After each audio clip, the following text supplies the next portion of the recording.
F1 हमारा nervous, headache, moon madness, सैम्बुनिज्म तथा हाइपोनिज्म और नर्वस सिस्टम पर मैनीना मैडनेस तथा फिजिशियन डिजीज, यानी इसको हम ऑपरेशन के रूप में नहीं, फिजिशियन के रूप में यूज करते हैं। इसका मतलब किसी भी डिजीज को तह तक पहुंचने के लिए, यानी वहां तक पहुंचाने के लिए कि कौन सा डिजीज से बिलोंग है, उसके सपोर्टिंग रेमेडीज में हम इसको दे सकते हैं। यदि लगातार किसी को काफी समय तक बुखार आवे, यानी किसी को अगर फीवर कंटिन्यू आ रहा है काफी समय तक, यानी आपको बोला जाता है कि किसी को टाइफाइड फीवर आया, डोज कंप्लीट हुआ, फिर उसके बाद फिर फीवर आ गया, फिर जांच करा रहा है, फिर फीवर आ रहा है, फिर टाइफाइड आ रहा है, रिपीटेशन टाइफाइड होता है। इसका मतलब है कि टाइफाइड उसको जड़ से खत्म नहीं होता है। तो वैसे कंडीशन में हमारा F1 मोर नेगेटिव में जाने के बाद कंटिन्यू आप देंगे तो ऑटोमेटिकली टाइफाइड भी दोबारा रिपीट कराएंगे जांच, आपको नेगेटिव आएगा। कितने पेशेंट ऐसे होते हैं कि जो डॉक्टर साहब टाइफाइड कराए थे पिछले महीना, सही हो गया था, फिर जांच कराए तो फिर बुखार थोड़ा आए, फिर देखे कि फिर 180-160 है।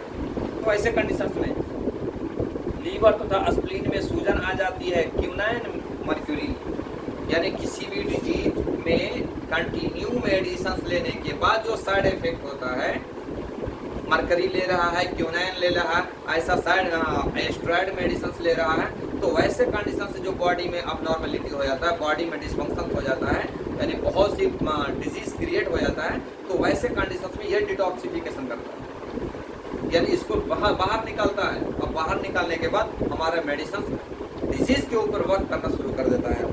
तथा लीवर तथा स्प्लीन में सूजन आता, क्या हम बोले अभी लिखे हम S5F2 कहाँ लिखा था, S5F2 ये कहाँ काम करने वाला है, लीवर, पैनक्रियाज, स्प्लीन, ये तीनों पे लगाने पे काम करता है D4 से। यानी एप्लीकेशन करना है उसको, इसको मिलाने के बाद D4 बनाने के बाद इसको एप्लीकेशन कर देंगे तो ऑटोमेटिकली वो उसका स्वेलिंग को कम करता है। अब मिसेंट्रिक लिम्फ नोड में कम आता है, यानी पूरे पेट पे भी लगा सकते हैं, ताकि हमारा F2 ऑलरेडी हमारा इन्फ्लामेशन को कम करता है। तो हो सकता है लिम्फोडेनोपैथी जो होता है, मिसेंट्रिक लिम्फोडेनोपैथी, आंत के जो ऊपर में बबल के जैसा आता है, छोटे छोटे बच्चे को ज़्यादा बाहर का चीज़ खाने से, दंडी वगैरह जितना भी चिप्स कुरकुरे 95-85 क्या क्या जो निकल रहा है, उसको खाने से जो डिजीज होता है वो ऑटोमेटिकली कवर करता है हमारा ये एप्लीकेशन लगाने से।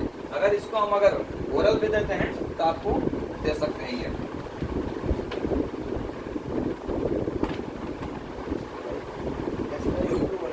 हाँ, H2, H10, C10, F1, ये सेकंड डायलिसिस। अगर ये दे दिया तो ऑटोमेटिकली उसका मिसेंट्रिक लिम्फ नोड जो है सो हमारा उसमें आपका काम आ जाता है उसमें।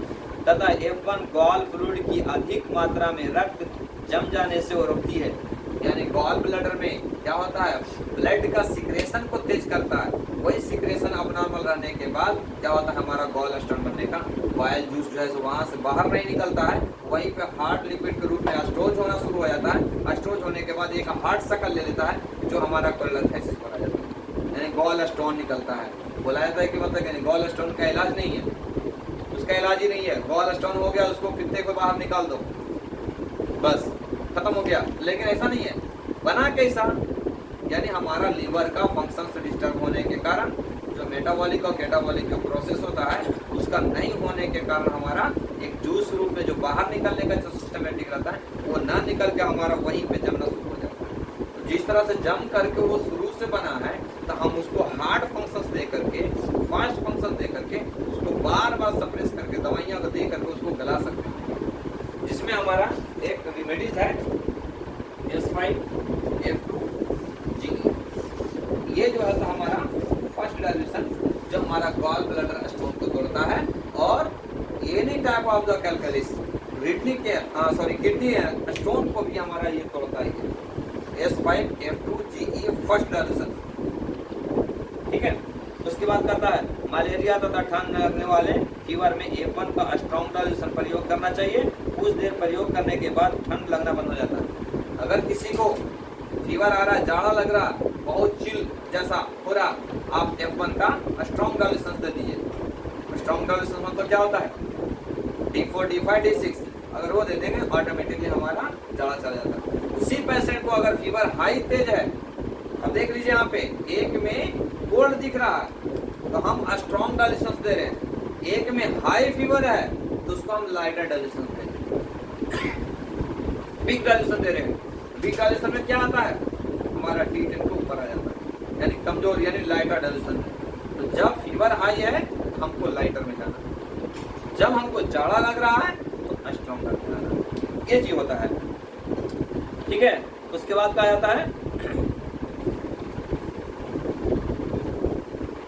या औषधि, बेचैनी, बुखार, अनिद्रा। अनिद्रा का मतलब होता है इंसोमिया, किसी को फीवर के बाद बुखार आने के बाद नींद उड़ जाती है, यानी नींद नहीं आता है, डॉक्टर साहब ऐसा हो रहा है, बेचैनी हो रहा है, एक आध नींद की गोलियां लिख दीजिए, हमारा F1 नंबर रख दीजिए। ठीक है, उसके बाद कहता है पीत, ड्रावनेस, स्वप्न, डायबिटीज, पीलिया रोगों के एक नंबर पर रेमेडीज है। क्या क्या अभी मैं बताया था कि किसी पेशेंट को डर हो रहा है, फीवर आने के बाद उसको डर महसूस होता है, दोनों क्या करता है, अपना पूरे ब्लैंकेट को ढक लेना, बॉडी को ढक लेना, दरवाजे बंद कर देना, लाइट ऑफ कर देना, या ऑफ में उसको डिस्कम्फर्टेबल महसूस कर रहा है, दोनों लाइट को जला लेता है कि कोई आ रहा है क्या, ऐसा महसूस हो रहा है। तो वैसे कंडीशंस में वैसे पेशेंट को हमारा F1 नंबर पर रेमेडी। ठीक है, उसके बाद कहता है पीत के बिगड़ जाने के बाद, पीत मतलब यानी क्या होता है, आपको बॉडी में जो ऑर्गन है पित्ता जिसको बोलते हैं, गॉल ब्लैडर के नाम से जानते हैं, बिगड़ जाता है। बिगड़ का मतलब यानी क्या, डिसफंक्शन हो गया,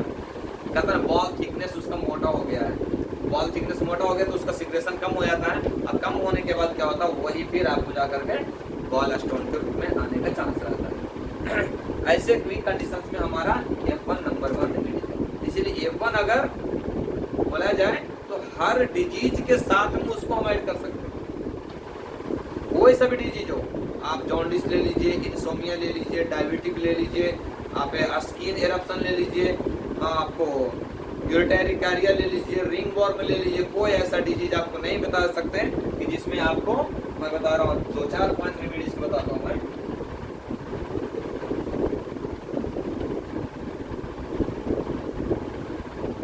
जैसे में देखिए अभी एक बताया था मैं, H10, A3, F1, bourbon, by, D10 से है, इसका नाम है ऑल फीवर। ठीक है, दूसरा में S5, C5, H10, C10, F1, bourbon, by, ये क्या है, हमारा D6 से है, ये गैस्ट्रो, यानी any type of the intestinal problem, number 1 remedy. तीसरा में आते हैं आपको S5, F2 बाई, D4 से एप्लीकेशंस ऑन लीवर। चौथा में आ जाइए H2, C2, A2, F1, RE, ये हमारा यूट्रस कवर करने वाला काम है, इसके साथ में L1। दूसरा S1, C1, A1, F1, RE, cold, coryza, sinus, छींका आना, बेचैनी होना, नंबर 1 रेमेडी है फॉर डायलिसिस से कंट्रोल। दूसरा S1, C1, A1, F1, N1, RE या BE। ये जो हो गया any type of the dysfunction of the menstrual bleedings. अगर किसी को अगर नहीं आ रहा है तो हमारा RE देना है, ब्लॉक में RE देना है। कहता ना PCOD होता है 2-2 महीना 3-3 महीना स्किप कर जाता है, तो हमारा ये RE ऐड करना है, BE नहीं देना। किसी को क्या होता है, यानी ज़्यादा आ रहा है, यानी वीकली यानी हफ्ते में एक बार या तो फिर महीने में 2 बार 3 बार कंटिन्यू आ जा रहा है, तो RE को हटा देना है, BE दे देना है। ठीक है, देखिए इसमें क्या है, हर डिजीज के साथ में मतलब कि इसको ऐड कर दिया गया है। क्यों? क्योंकि F1 हमारी बॉडी के पूरे ऑर्गन पे सेंसरी नर्व और मोटर नर्व पे काम कर रहा है। छींका आ रहा है, आपको महसूस हो रहा है तभी तो छींक रहे हैं। कहीं पे दर्द हो रहा है तो दर्द को ब्रेन तक पहुंचने तक तो हमारा काम आना ना, तो वैसे कंडीशंस में भी हमारा ये काम आता है। F1 और फिर पेट्रोला के साथ देने पर फेफड़े में बलगम में आ जाती है, कौन सा के बाद ये S5F2/D4 एप्लीकेशन ऑन लीवर, ये हो जाता है। कहता है कि अगर P के साथ में जोड़ रहे हैं, कैसा हम उसको सेलेक्ट करेंगे ये आपको बताता हूँ मैं थोड़ी देर में।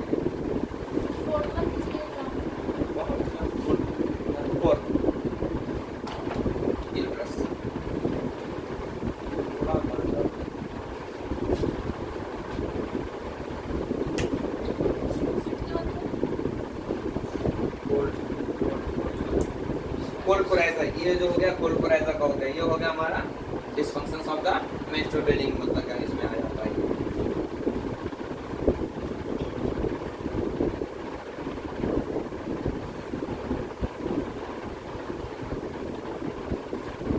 देखिए आप खुद समझ में आएगा कि आपको हम क्या लिख रहे हैं, हमारा मेडिसिन कहाँ जा रहा है, किस चीज के लिए देते हैं। ये पहले ही बता चुके हैं कि डायलूशन से हमारा डिजीज का कैटेगरी मालूम होता है। हम D4 दे रहे हैं या हम D3 दे रहे हैं या हम D2 दे रहे हैं। अब सोच लीजिए कि D2 है वेरी स्ट्रॉन्ग रेमेडी, बहुत मजबूत है, बहुत मजबूत है, इसका मतलब यानी पेशेंट बहुत ज्यादा सीवियर और एक्यूट। D3 एक्यूट में भी है और सीवियर में भी है। D4 यहाँ पर जो हो जाता है सब एक्यूट में आने का चांस हो जाता है, यानी एक्यूट से थोड़ा ऊपर चला गया। D5 इसका मतलब ये हमको मालूम नहीं हो रहा है ये एक्यूट है या सब एक्यूट है, यानी पॉजिटिव है या निगेटिव है, इसीलिए हम इसको न्यूट्रल बेस में देते हैं। अगर इसी को हम चले जाते हैं D10, इसका मतलब है डिजीज हमारी बॉडी में फैल चुका है, एक ऑर्गन से दूसरे एरिया में भी आपको इंटर कर दिया है। अब लीवर में प्रॉब्लम है तो हमारा लीवर जब प्रॉब्लम जब ज़्यादा होगा तो लीवर के बाजू में हमारा कौन सा है, गॉल ब्लैडर, पैनक्रियाज, स्प्लीन, तीनों पे आ जाएगा। तो हम जब D10 देते हैं तो हमारा जगह चेंज हो जाता है। उसी को अगर 1000 दे दिए तो क्या होता है, हमारी बॉडी के पूरी बॉडी में काम करना शुरू कर देता है। क्या करेगा, अब बोलेंगे सर S5 तो हमारा लीवर पे काम करता है, अगर 1000 देंगे तो हमारा पूरा बॉडी में तो लीवर थोड़ी है, हमारी बॉडी में तो एक ही जगह लीवर है ना। लेकिन लीवर का बिलोंग कहाँ से है, इंटेस्टाइनल से भी है, गॉल ब्लैडर से भी है, ब्रेन से भी है, यूटीआई किडनी से भी है, सबका रिलेटेड है ना उसका, जिसके कारण से हमारा हायर डाइल्यूशन जाने के बाद यानी लाइटर डाइल्यूशन जाने के बाद हमारा जिस तरह से मेडिसिन फैल जाता है पोटेंटाइज होने के बाद, उसी तरह से हमारा मेडिसिन वर्क भी करना उसी तरह से शुरू कर देता है। यानी कहीं न कहीं से छिपे छिपे छोटे छोटे भी बीमारियां होती है उसको निकालना शुरू, उसको क्योर करना शुरू कर देता है। इसीलिए तो अगर कोई भी डिजीज अगर बड़ा महसूस हो रहा है, बड़ा मालूम हो रहा है, तो आप उसको 1 dose 2 dose 3 dose first second third 1 days second days third days higher dilution देते हैं। 1000 डाइल्यूशन उसको पिला दीजिए, आज पी लो, कल पी लो, अगले दिन पी लो। उससे क्या होगा, बॉडी में जितने भी डिजीज जो फैले हुए हैं एरिया पूरे बॉडी में जो बड़ा बनने का काबिल बनने वाला है उसको सबसे पहले कवर करेगा। जब वो कवर कर लेगा तो हमारा एक हिस्से में रहेगा, एक हिस्से के लिए तो हम दे रहे हैं ना D4 D5 D6, एक वहां काम कर रहा है एक वहां काम कर रहा है, इसके लिए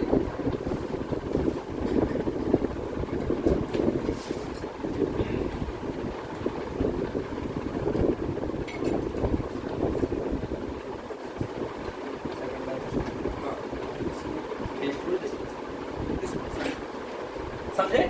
इसीलिए हमारा क्या होता है, लाइटर भी जरूरी है, स्ट्रॉन्गर भी जरूरी है, मीडियम भी जरूरी है, और मोर निगेटिव भी जरूरी है, मोर पॉजिटिव भी जरूरी है। और इसलिए हमारा पेटेंट मेडिसिन किसी फंक्शंस को कंट्रोल कर सकता है, पूरा इलाज नहीं कर सकता है, क्योंकि वो तो बनाया होगा क्या, एक नॉर्मल बेस पे बनाया होगा ना D5 में। तो D5 का काम क्या है, न्यूट्रल करना, न्यूट्रल करना, स्वेलिंग ज्यादा है उसको थोड़ा कम करना, लेकिन बीमारी को नहीं खत्म कर सकता वो। इसीलिए फर्स्ट डोज देते हैं आराम मिल जाता है, और सेकंड डोज देते हैं वो नहीं प्रूव करता, क्योंकि उसका काम था न्यूट्रल करना, न्यूट्रल कर दिया, लेकिन हमको करना है क्या, उसको निगेटिव करना है। निगेटिव कैसा होगा, इसीलिए आपको डायल्यूशन चेंज करना तभी होगा, नहीं तो नहीं होगा। उसका कहता है पेट्रोला के साथ देने पर फेफड़े से बलगम को निकालता है। अब सोच लीजिए पेट्रोला का मतलब क्या हो रहा है, पेट्रोल P1 P1 P2 और P3 और P4। अब देखिए ये पेट्रोला बोला, नाम नहीं लिया P1, क्यों नहीं लिया? इसका मतलब है कि P1 किस और कैटेगरी में, P2 किस और कैटेगरी में, P3 किस और कैटेगरी में और P4 किस और कैटेगरी। बोले तो पूरा लंग्स का ही रिलेटेड है, लेकिन हमारा यहाँ पे पेशेंट चेंज हो जाता है। छोटा बच्चा है, एक जवान है लेकिन दुबले सूखे हवा हवाई है, एक ओल्डर है और एक जयीफ है, एक बिल्कुल नहीं चल रहा है। तो बचपन और 55 दोनों का एक मेडिसिन लगता है। और P3 जो होता है सो लेडीज रेमेडी माना जाता है, और P2 जो है सो हमारा बलगम को निकालने के लिए काम आता है, और P1 जो है सो हमारा मौत से लेकर के हमारा लंग्स तक के जो मीन के बीच का रास्ता है वो उसको कवर करता है। इसीलिए आपके कौन सा प्रॉब्लम में है, बलगम नहीं निकल रहा, P2 के सामने दे दिए। बच्चे को खांसी क्यों आ रहा, P3 को दे दीजिए। जयीफ हो रहा है, लेडीज है, P3 दे दीजिए। या जयीफ बचपन है, सॉरी बहुत ज्यादा जयीफ है तो उसको P4 दे दीजिए। तो इसीलिए P4 के साथ में F1 दे सकते हैं, P3 के साथ में भी F1 दे सकते हैं, P2 के साथ में भी F1 दे सकते हैं और P1 के साथ भी F1 दे सकते हैं। अब चलते दूसरा हमारा P1 के हटा दीजिए। अब देखिए S2 S3 S5 S6 S10 और S11 और S12। अब देखिए बहुत इंपॉर्टेंट रेमेडी बता रहा हूँ मैं आपको। यहाँ से बीमारी को आप पालन कर सकते हैं कि कहाँ कहाँ क्या करेगा वो। कैसा? H2 हमारा पूरा ग्लैंडुलर, ग्लैंड के शेप में जितने ऑर्गन हैं ये बोलना मुश्किल है कि हमारा ये यूट्रस के लिए। यूट्रस मत देखिए, ये देखना हमारे को ये देखना है कि यूट्रस का साइज कैसा, उसका शेप कैसा है, आकार कैसा है। तो वैसे आकार के लगभग में कितने बॉडी में ऑर्गन है पूरे पे काम। ग्लैंडुलुमा है, एक होलोमस्कुलर होता है, एक ग्लैंडुलुमा। होलोमस्कुलर के मतलब क्या होता है, अंदर में मतलब यानी हॉल होना। अब ग्लैंड का मतलब गिल्टी, गिल्टी का मतलब क्या, भरा हुआ होना। किडनी कैसा है, ग्लैंड, ठीक है। अगर लेकिन ओवरी में आते हैं, फॉलोपियन ट्यूब में आते हैं तो क्या आता है, आपको अंदर से हॉल आता, पाइप ट्यूब में बैठ जाता है थोड़ा सा, ठीक है। तो वो चीज को देखना है हमको। H2 हमारा कैसा, ग्लैंड में है तो हमारा लीवर भी आ जाता है, इसीलिए हमारा मेन रेमेडी S5 को लीवर माना जाता है। लेकिन अगर उसका कैरेक्टर फीचर देखेंगे तो हमारा H2 भी लीवर पे काम करता है, ठीक है। उसका देखेगा था पेट्रोला के साथ में देने पर क्या होता है, हमारा बलगम को निकालता है। H2 के साथ देने पर पेशाब में निकालने के बाद काम करता है। अगर किसी को हम इसी तो देते हैं, क्या देते हैं, H2 C17 F1 N1 GE या BE या RE, ये तीन कंफ्यूजन बहुत रहता है। सर आप तीनों लिख दे, मैं क्या करूं, ये तीनों लिख दिए तो हम दे देंगे, सही बात है, लेकिन इसमें से क्या देंगे, हाई फाई डाल के डाल दिए, इफ द कंडीशंस, क्योंकि पेशेंट आपके पास रहेगा। क्या बोल के बता रहा है, यूरिन कम हो रहा है, यूरिन में ब्लड आ रहा है, BE, यूरिन में ब्लड नहीं आ रहा लेकिन जलन बहुत ज्यादा हो रहा है। अब आपके पास है ना, हमारे पास नहीं है। हम अगर बोल दे उसमें BE दे दो, लेकिन वहां ब्लड रुका हुआ है, सॉरी यूरिन रुका हुआ या जलन बहुत ज्यादा हो रहा है, तो BE देगा तो क्या करेगा, रिलैक्स करेगा, लेकिन पूरा क्लियर नहीं करेगा, क्योंकि वहां पर से जो ब्लड जो पास हुआ है, यूरिन पास हुआ है, तो रास्ते से फाड़ दिया गया, यानी कुछ ना कुछ रेनल कैलकुली होने के कारण जब पास आउट हुआ वो रास्ते को रप्चर कर दिया है। तो वहां पर तो हमको हील होने के लिए दिया ना, ठीक है। तो ये होता है H2 के साथ में पेशाब को लाने के लिए आर ई का मतलब है नहीं, बिल्कुल ब्लड रुक गया है, ये सॉरी यूरिन रुका हुआ है, उसको तेज करने के लिए देना है आपको, ठीक है। अगर H6 के साथ देने के बाद कहता है H6 P1 के बाद P1 के साथ में देंगे तो क्या करेगा वो, हमारा बलगम को बाहर निकाल देगा। P1 के साथ में F1 को देंगे तो बलगम को बाहर निकालेगा। H2 के साथ में दे देंगे तो हमारा यूरिन को बाहर कर देगा। लेकिन अगर H6 के साथ में दे देंगे तो क्या करेगा, यूरिन को बनाने का काम को ज्यादा करेगा। हमारा यूरिन ही नहीं बनाए तो हम अगर यूरिन अगर उसको बाहर सिक्रेशन करना चाहेंगे तो कहाँ से मिलेगा, नहीं मिल सकता। अगर H6 के साथ में किसी को यूरिन कम हो रहा है, इसका मतलब क्या हुआ, किडनी डिस्फंक्शन था ना। किडनी के लिए हमारा कौन सा मेडिसिन है, H6 है ना। तो H6 क्या करता है, हमारा फंक्शंस को बढ़ाता है, और C6 क्या करता है, स्ट्रक्चर को बढ़ाता है ना। दोनों को मिला के देते हैं, इसलिए तो हम देते हैं, क्या देते हैं, H6 C6 C17 Ven1 F1 जी। ये एक ऐसा रेमेडीज है कि जो हमारा किडनी का जितने भी डिस्फंक्शन रहता है, किडनी के इतना तक कि आपको स्टोन को भी तोड़ देता है। अगर इसके साथ में अगर S5 दे दिए हमारा, तो समझिए क्या कर दिया, लीवर पे भी काम कर गया, किडनी पे भी काम कर गया। तो इसका फीचर देखेंगे, बर्बरी वल्गरिस के काम क्या है, स्टोन को तोड़ना, जो F1 में भी है, F2 में भी है, बर्बरी वल्गरिस जो प्लांट का नाम है। तो अगर अब ये इसको दे देंगे तो जाहिर सी बात है हमारा F1 से ब्लॉक स्टोन तोड़ेगा या नहीं तोड़ेगा। हम तोड़ने का दो रीजन होता है, दो तरह से तोड़ते हैं। कैसा तोड़ते हैं, किसी चीज को पिघलाने के लिए, ये तोड़ने के लिए दो तरह के हैं। एक पत्थर का टुकड़ा है, उसको हम तोड़ना है, कैसा करेंगे, तोड़ेंगे, एक तो पहले तो हैमर मारेंगे तो टूट जाएगा, लेकिन दूसरा उसका डेंसिटी के हिसाब से अगर उसका हीट अगर ज्यादा देंगे तो हम उसको पिघला भी तो सकते हैं। तो पिघला कर भी तो थोड़ा छोटा छोटा टुकड़ा बना सकते हैं उसको, एक बड़ा टप में उसको खौला करके यानी पिघला करके छोटा छोटा टुकड़ा कर सकते हैं।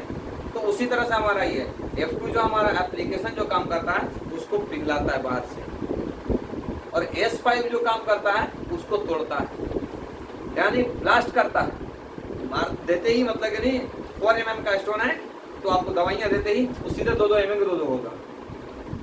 तो वो किस पे निर्भर करता है, हमारा रीनल कैलकुलस का डिपेंड करता है, वो कौन सा स्टोन है उसका भी कैटेगरी होता है।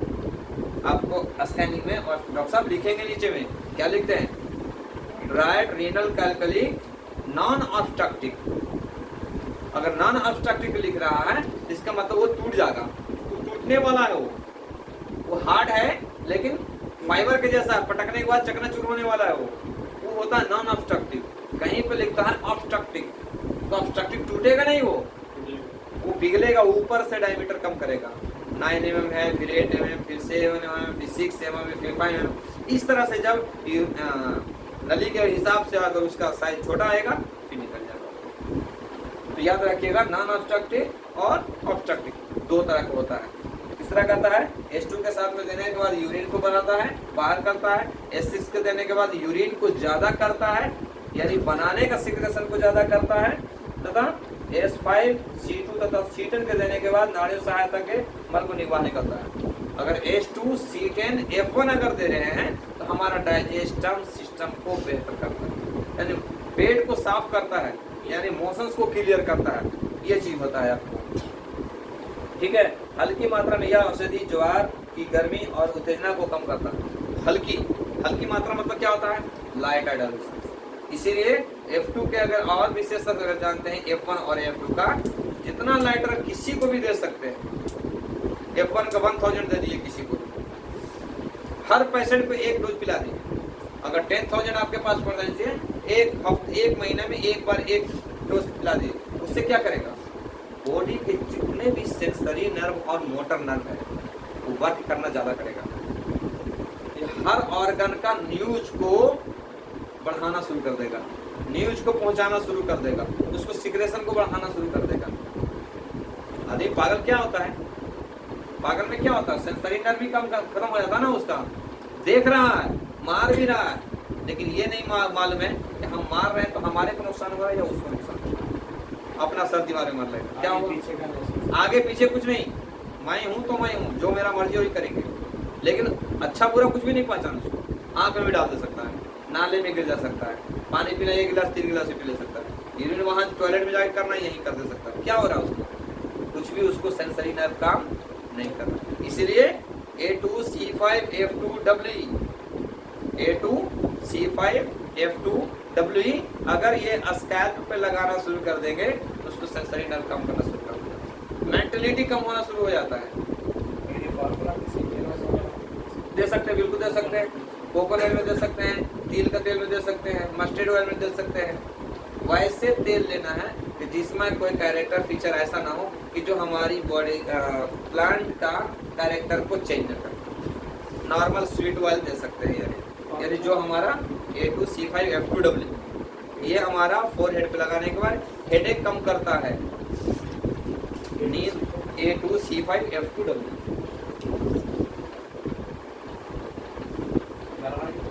नर्वाइन के लिए हो जाता है ये।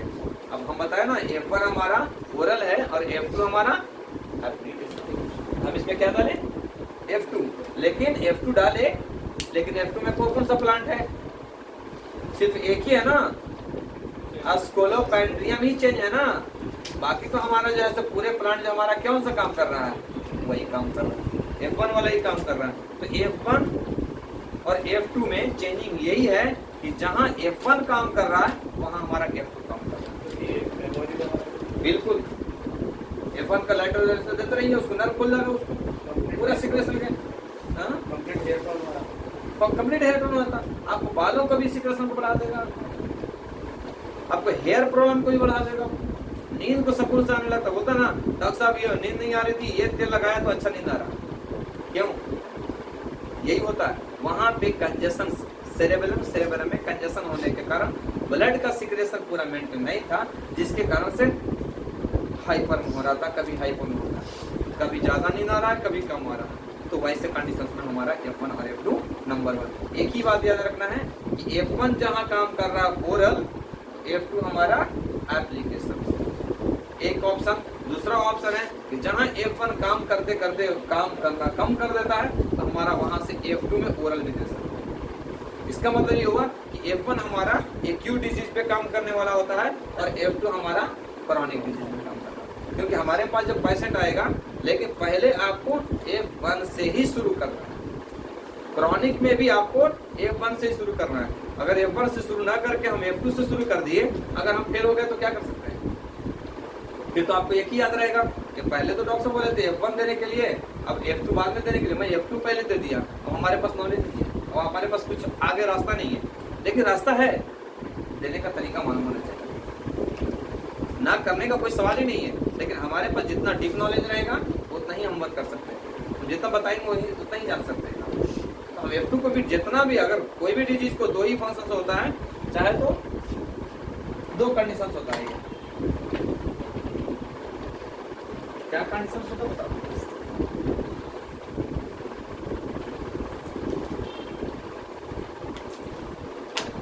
जैसे हम किसी को पेशेंट को दिए B6, क्या दिए? H2, H10, C10, F1 बराबर पाएगी। अब ये देख लीजिए हमारा किस लिए दिया गया है, ये देखना है हमारा क्या लिखा हुआ है। जब तक इसको बारे में नहीं पढ़ेंगे हम डिजीज को इलाज नहीं कर सकते। नंबर 1। दूसरा होता है हमारा H2। अभी बताया मैं, इन ऑल ग्लैंडुलर ऑर्गन्स, जितने भी ग्लैंड शेप में है पूरा में काम करने वाला ये चीज है। अब ग्लैंड में कौन कौन सा चीज नहीं है? यूट्रस आ जाता है, स्टोमक आ जाता है, लीवर आ जाता है, किडनी आ जाता है, पूरा पे काम कर रहा ना। दूसरा है S10 में जो हमारा S10 में प्लांट है वो हमारा S1 से लेकर के S10 में भी प्लांट है। कुछ ना कुछ आपको S10 में कितने प्लांट है याद है? पूरे बता चुका हूँ मैं। S10 में पूरा 15 प्लांट है। 15 प्लांट में 8 प्लांट हमारा कौन सा है? S1 से लेके S9 तक वाला ही है, S6 वाला ही है। बाकी हमारा 7 प्लांट चेक हो रहा है, जिसमें अभी F1 का जो प्लांट है वही हमारा S10 में ही प्लांट है। कौन सा? सैलिक सल्वा, एस्क्यूलस सिपोकस्टानम, और 3 प्लांट ऐसे जो हैं कि जो F1 में भी है और H10 में भी है। अब सोच लीजिए कि हमारा एक डिजीज को एक ही रेमेडी देने के बाद कितनी जगह वर्क कर रहा है। हमारा देखिए H2 में जो प्लांट है वो H10 में भी है, याद रखिएगा, है हाइड्रोसिस स्क्लेरोफ्लोरिया, सिमिलैक्स वेनोरिका, सिमिलस सोलिडागो, ये सब पूरा ये हो गया। अब देखिए सीटन का अलग हो गया, क्योंकि ये और ये क्या है, दोनों हमारा फंक्शन को बढ़ाने वाला है। जब इसमें भी मिल रहा है इसमें भी मिल रहा है, वही आपको इसमें भी मिल रहा है। क्या एस्क्यूलस फोकस्टाना कहाँ मिला, यहाँ भी मिल रहा है, यहाँ मिल रहा है। तो जब एक ही प्लांट को 2 जगह यूज हो रहा है तो क्या हो रहा है, पॉजिटिव हो रहा है। क्या हो रहा है, पॉजिटिव हो रहा है, डबल डोज हो रहा है। तो पॉजिटिव तो प्राइवेट यानी कंप्लीटली वो ऑर्गन पे काम कर रहा है, लेकिन जो कम डाला जा रहा है वो पूरी बॉडी को ऑर्गन पे काम कर रहा है। अब बता रहा हूँ हम ये D6 डालेंगे, या हम D6 ना डालते हैं, पहले हम क्या डालते हैं, D5 डालेंगे। क्यों डाले D5? इसलिए हमारे पास उतना नॉलेज नहीं है कि हमारा डिजीज जो है सो निगेटिव है या पॉजिटिव। अगर निगेटिव है, अगर निगेटिव दे देते हैं तो प्रॉब्लम, अगर पॉजिटिव है पॉजिटिव देते हैं तो प्रॉब्लम। तो हम क्या करें, सीधा न्यूट्रल से बेस करें। ये देने के बाद हमारी बॉडी में कोई तरह के एग्रेवेटेड नहीं करेगा। हम ये दे दिए, देने के बाद पेशेंट आया 10 डेज के बाद, पेशेंट बोला डॉक्टर साहब आराम तो बहुत मिला है। चलिए इसका मतलब क्या है, आराम मिलने का मतलब ये हुआ कि हमारा सिलेक्टेड रेमेडीज नंबर 1 परफेक्ट है। चलिए चालू कर दिए, 15 दिन के बाद आए, फिर 15 दिन के बाद हम वही दिए। हम सोचे कि अभी काम तो कर रहा है ना, दे देते सेम बना करके, कोई भी चेंज नहीं के, हमारा ये तो चेंज करने की जरूरत ही नहीं है, क्योंकि जो जो हमारा रेमेडी चाहिए और जो जो बॉडी में डिस्टर्बेंस था वो हमारा पूरा कंप्लीट ये चीज था। अब D5 दे देने के बाद दोबारा भी हम D5 दिए, D5 देने के बाद क्या हो गया, डॉक्टर साहब जो पहले जो रिजल्ट मिला था वही मिला, इसमें रुक गया। अब बताओ रुक गया, इसका मतलब क्या है, मेडिसिन तो वही था, डाइल्यूशन भी वही दे दिए थे, इसका मतलब कि हमारा इसको ऊपर या नीचे करना पड़ेगा। अब ये कैसा मालूम करेंगे, हम ऊपर जाएं या नीचे आए, D4 में आए या D10 में जाएं या D6 में जाएं, ये इम्पोर्टेंट होता है। अगर ये जानकारी हो गया कि हमको ऐसा बढ़ाना है और इसको कम करना है, तो अब देखिए हमारा डिजीज मालूम होगा। आपको तकलीफ क्या थी, पेट में बहुत ज्यादा गैस बन रहा था। तो जब बन रहा था तो पॉजिटिव है या निगेटिव है,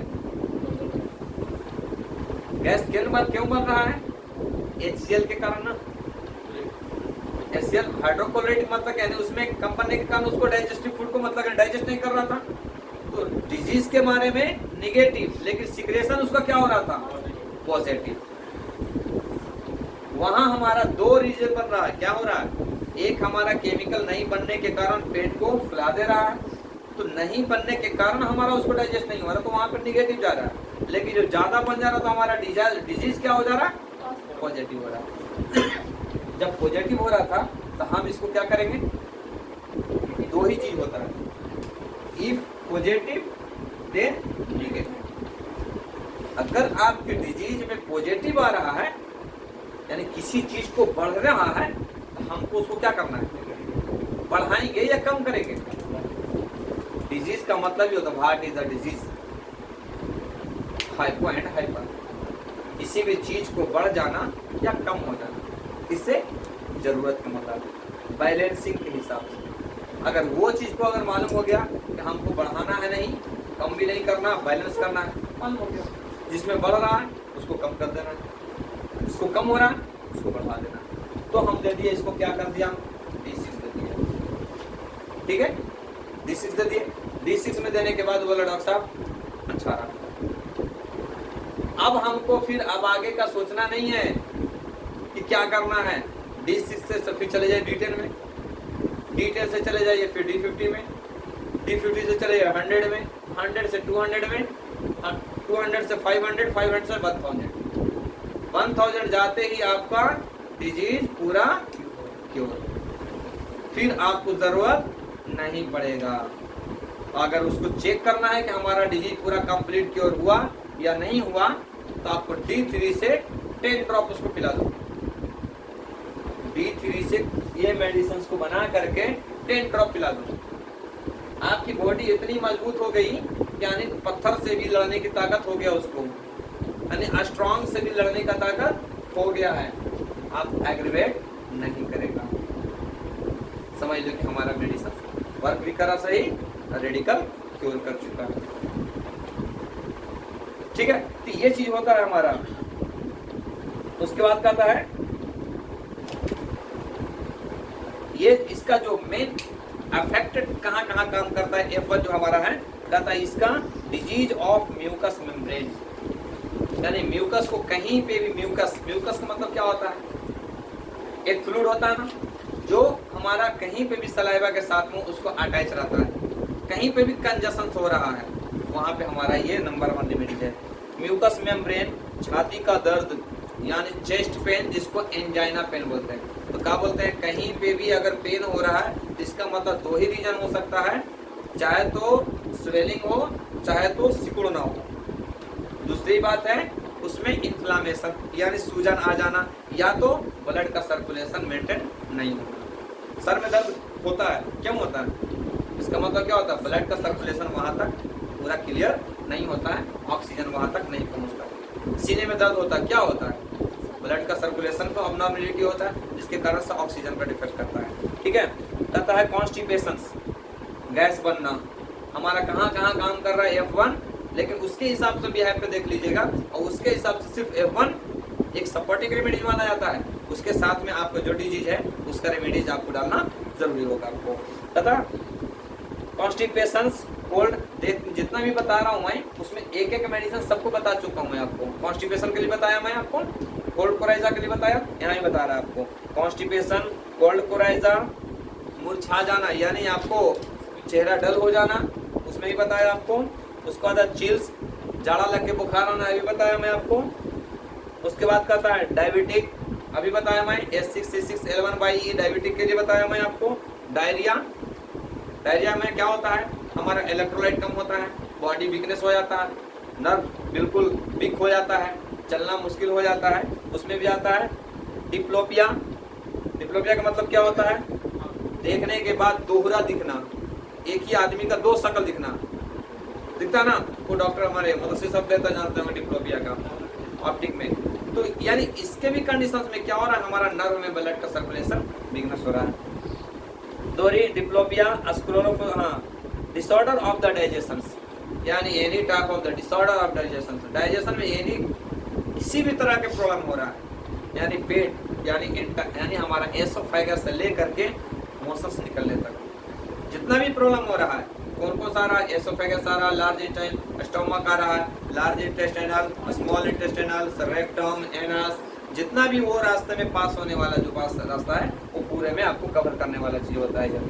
ठीक है, डिस्पेप्सिया, भूख नहीं लगना, एंट्राइटिस, आपको हिस्टीरिया, हिस्टीरिया के बारे में भी पहले बार में बता चुका हूँ मैं पहले, उसका fever, gastralgia, heart palpitation and heart disease, hepatitis.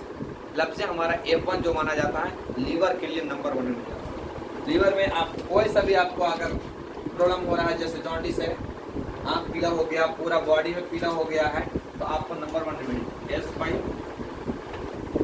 C5, S10, C10, F1, Burman पाएगी, ये नंबर 1 रेमेडी। और एक इसके साथ में S5, F1, W, ये D5 से, ये किसी को भी आप दे सकते हैं। बच्चा खाना कम खा रहा है, मिट्टी वगैरह खा रहा है, ज़्यादा चूना वगैरह दीवार से कुछ न कुछ निकाल के खाते रह रहा है, वहाँ पे ये नंबर 1 रेमेडी काम करेगा। S5, F1, W, यानी किसी भी इंटरेस्ट को नॉर्मल कर देना।